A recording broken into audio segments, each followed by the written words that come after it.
You can spend all of your money in AC Black Flag and still not be able to fully upgrade the Jackdaw. Oops, I accidentally spoiled the video. But hey, at least now you know what it's about. In every Assassin's Creed game, whether it's AC2, AC Unity, or even AC Shadows, there's always that one ridiculously expensive thing that forces you to grind like crazy just to get it. And in this video, I've put together a list of the most expensive thing or things in all of the mainline Assassin's Creed games that, in my opinion, drain the most money from us players. I swear while making this video, I relived the trauma of every painful grinding session I ever went through. Starting things off with Assassin's Creed 1, well, now this one's a bit of an odd case because there's literally nothing you can buy. The game doesn't even have a currency system. No money, no shops, no merchants, nothing. So technically there isn't a most expensive item because there aren't many items to purchase in the first place, which means we'll have to skip Assassin's Creed 1 and move on to the sequel, where Ubisoft finally decided that having money might actually be a good idea.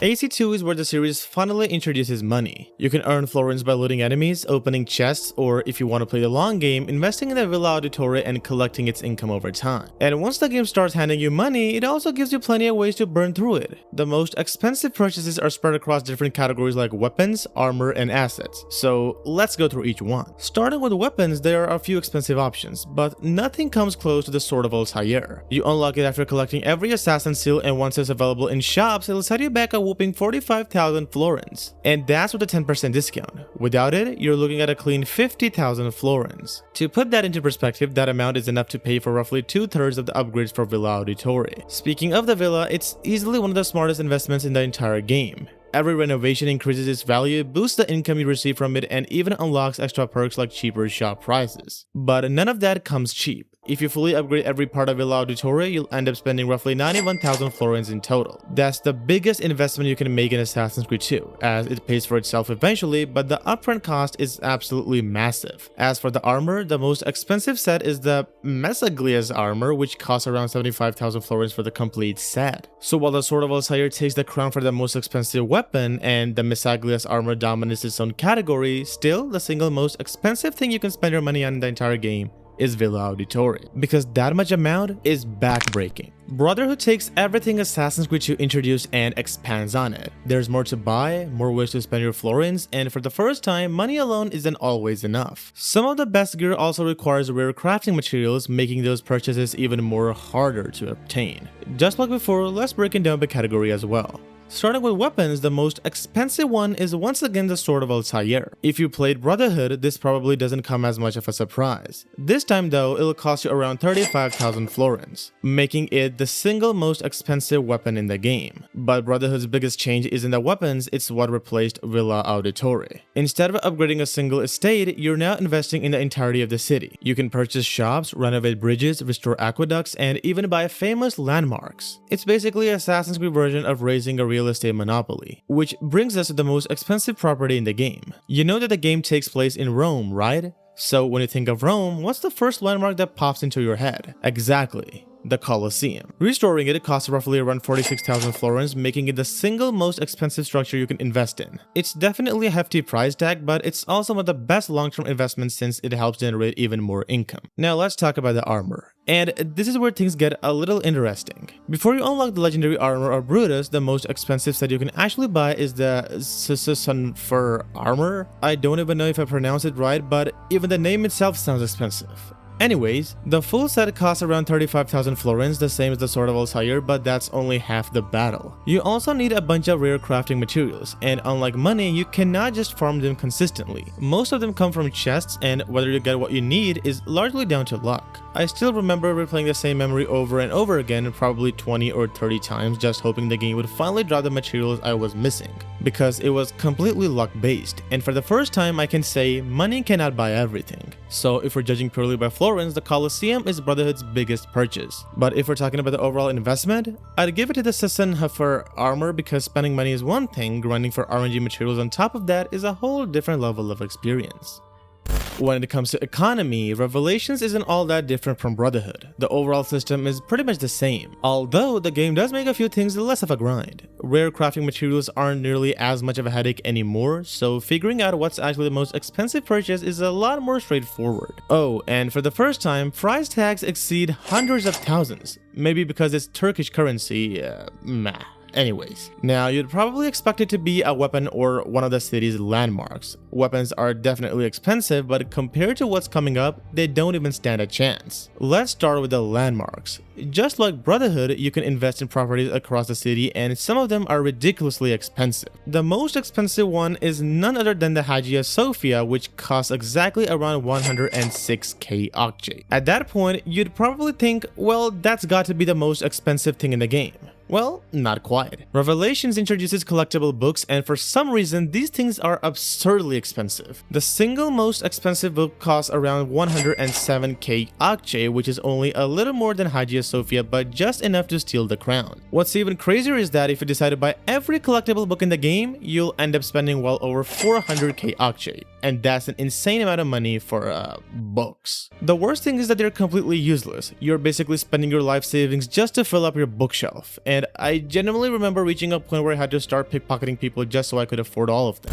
AC3 completely changes the formula. For starters, the combat is so easy that expensive weapons almost feel pointless. You can stick with Connor's default tomahawk for the entire game and still cut through dozens of enemies. Trust me, I've done it and it's still ridiculously fun. Because of that, spending a fortune on fancy swords, pistols, or other gear doesn't really feel worth it. They might have better stats, but the difference is hardly noticeable when the combat is already this forgiving. So if weapons aren't draining your wallet, what is?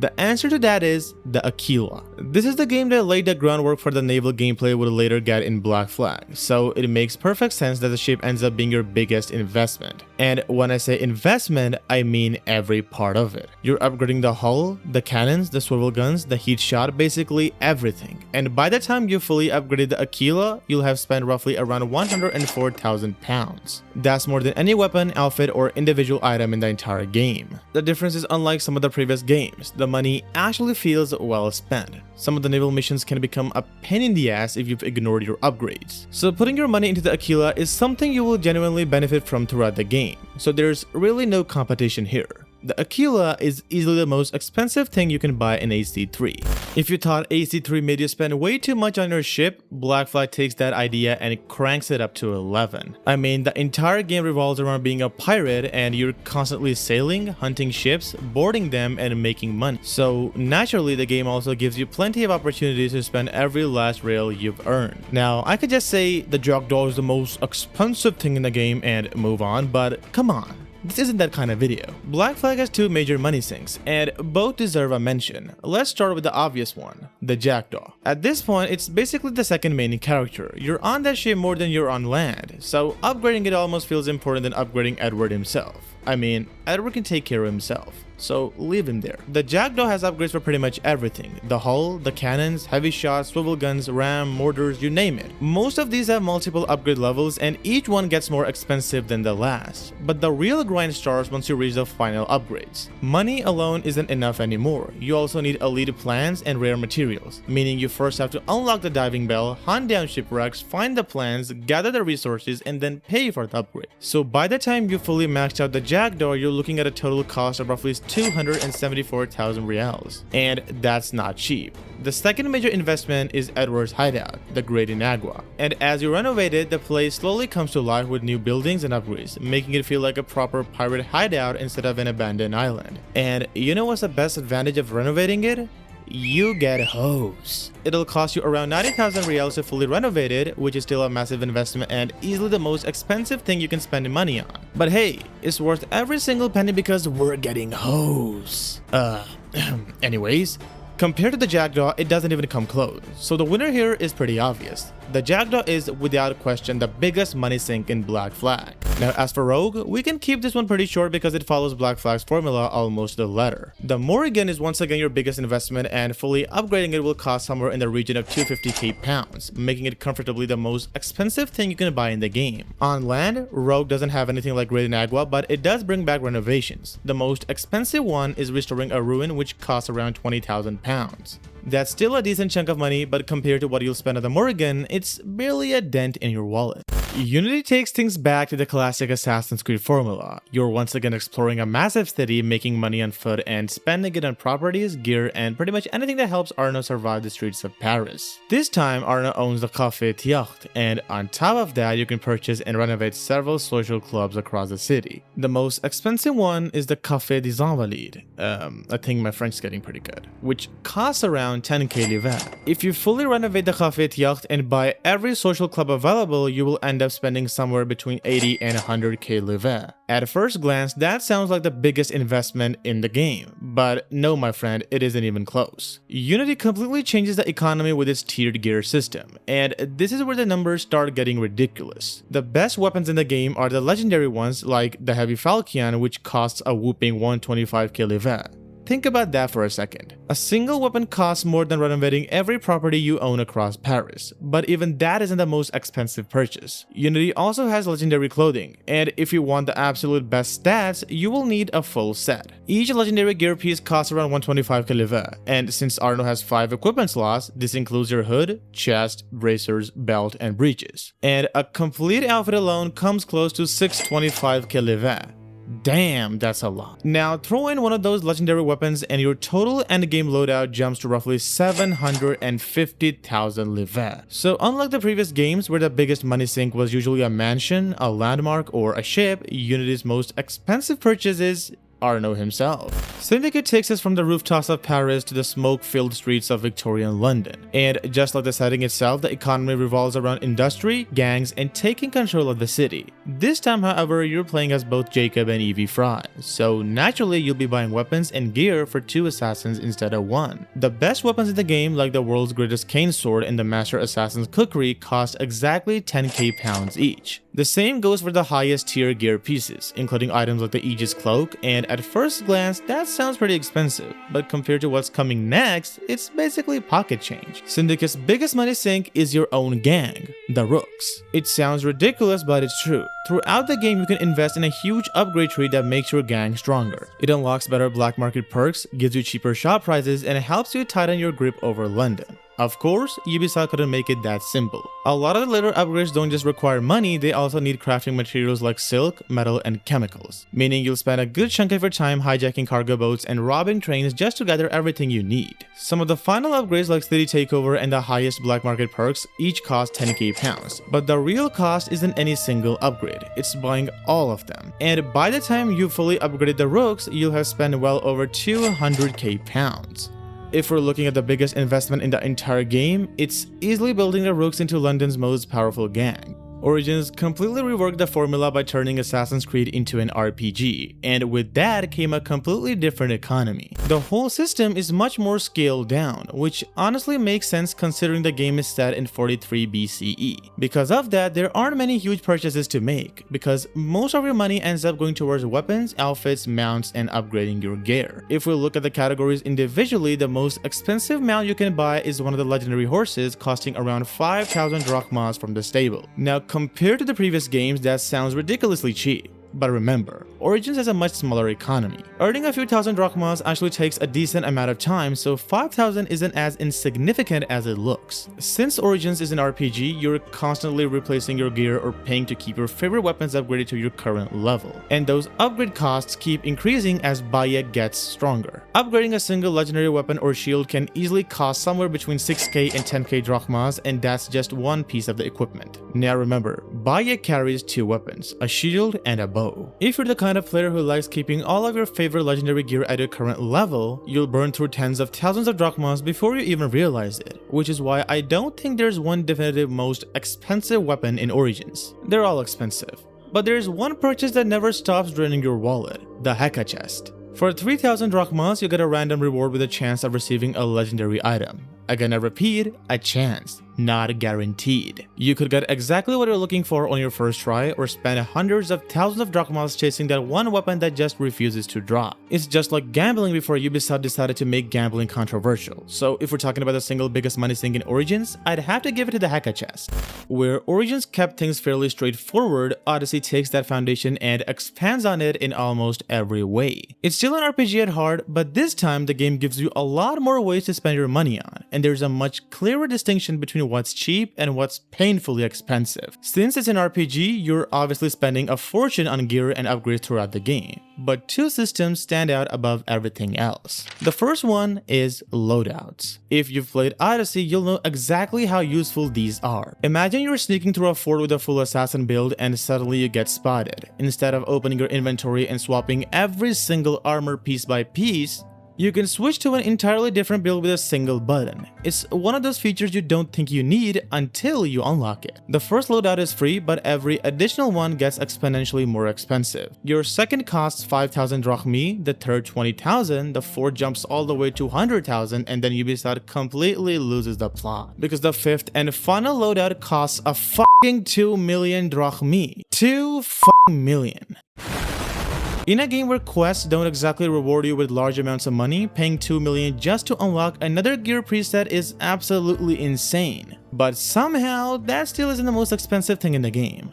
There's something else. And that title goes to your ship, the Adrestia. Just like Black Flag, almost every part of it can be upgraded, and the costs keep climbing the further you go. To reach the regular max upgrades, you will spend somewhere around 800,000 drachmi along with hundreds of thousands of resources like wood, iron gemstones, and tablets. Then comes the golden upgrades, and these don't just ask for a little more, they practically triple the cost. By the time you have fully maxed out the Adrestia, you're looking at roughly 1.8 million drachmi plus well over 200,000 additional resources. So Odyssey ends up with two different winners. On land, the most expensive purchase is easily the fifth loadout slot at 2 million drachmi, but overall the Adrestia takes the crown. Because by the time you have fully upgraded that ship, the amount of money and rare resources you have poured into it is on a completely different level.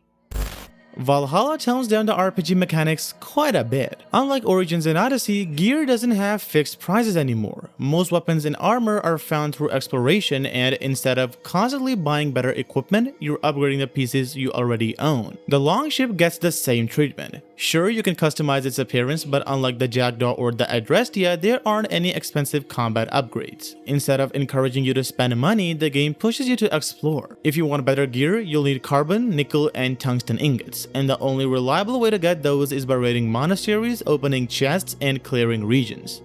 Because of that, the whole most expensive purchase idea becomes a lot less obvious. One thing that does stay the same though is the currency. This time, it's silver. Silver works just like drachmi did in Odyssey, except it's a lot harder to come by, and honestly, there aren't that many things worth spending it on. Which brings us to the most expensive purchase in the game so far. If you've reached the endgame, you'll know that Valhalla skill tree eventually runs out. Once you've unlocked every node, you start earning mastery points instead. Normally, you get those by gaining experience, but there's another option. Random merchants scattered across England will happily sell you a mastery point for 700 silver. Now, 700 silver might not sound like much, but compared to almost everything else you can buy in Valhalla, it is surprisingly expensive. And the best part, it never ends. As long as you've got silver, you can keep buying mastery points over and over again, slowly draining your wallet in exchange for that tiny stat increase.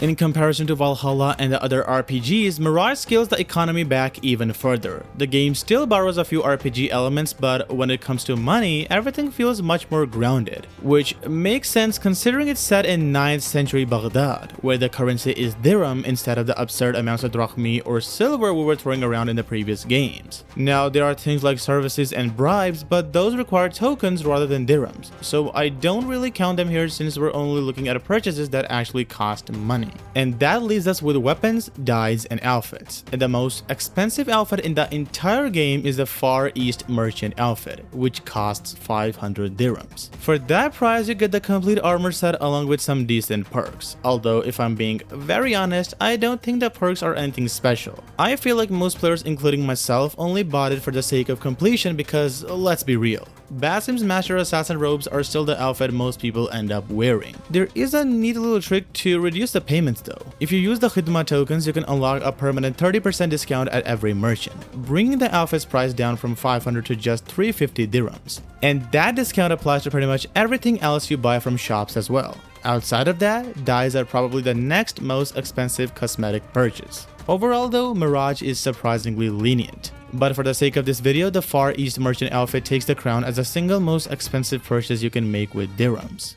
Shadows continues the RPG formula, but surprisingly it tones a lot of the grind down. Unlike Origins, Odyssey, or even Valhalla, you're not constantly forced into chasing higher tier gear just to survive. You can stick with the same weapon for a long time, move perks between armor pieces, and generally play however you want without feeling underpowered. So progression isn't nearly as dependent on your wallet anymore. That being said, if you're the type of player who wants to collect absolutely everything, then the game still has plenty of ways to drain your resources. Shadows actually introduces two different currencies. The first one is Mon, which is the standard in-game currency. Just like the previous RPG titles, you can use it to buy weapons, outfits, trinkets, and other gear. But here's the thing. Almost every item follows a fixed pricing system based on its rarity. A rare weapon costs the same as every other rare weapon, the same goes for epic gear, legendary gear, and so on. Because of that, there isn't really one standout weapon or outfit that you can point to and say, yeah, that's the most expensive item in the game. Instead, the real money sink is upgrading them. No matter which weapon category you choose, taking a single weapon all the way to its maximum level will cost roughly 47,000 mon. And if you don't have that kind of money, the game gives you another option: gold. You can use the gold ingots to completely skip the mon cost for certain upgrades. Sounds great until you realize a fully upgraded weapon requires around 51 gold ingots, which are one of the rarest resources in the entire game. On top of that, you will also need thousands of additional crafting materials, so upgrading one weapon isn't too bad. But trying to max out every weapon in your inventory? Good luck. Now, that's the offline economy. The second currency is keys, and this one is a completely different beast. Keys let you unlock premium gear without spending real money, which sounds great on paper, but the catch is that the grind is brutal. A single premium gear piece costs around 1800 keys, and I'm talking about only one item here. If you want to unlock every premium reward through gameplay, you're looking at roughly 14,500 keys in total. So if we're only talking about the normal in-game economy, fully upgrading your weapons is easily the biggest investment in Shadows. But if we include every system the game has to offer, then grinding out enough keys to complete your premium collection becomes the single most expensive commitment of all. Because at the end of the day, there's one currency that's rarer than mon, gold, or keys, and that is your time. And that's pretty much it. I hope you guys loved this video because it took a lot of time to actually compile and research the resources, because these games are a lot and going through every single one of them requires effort and patience. So if you appreciate the effort and the time that gets into making these videos, then make sure to subscribe and also give this video a big thumbs up if you like this video as well. And also let us know your top picks for the most expensive thing ever bought in an Assassin's Creed game. And with that being said, we'll see you in the next one. Till then, take care and goodbye.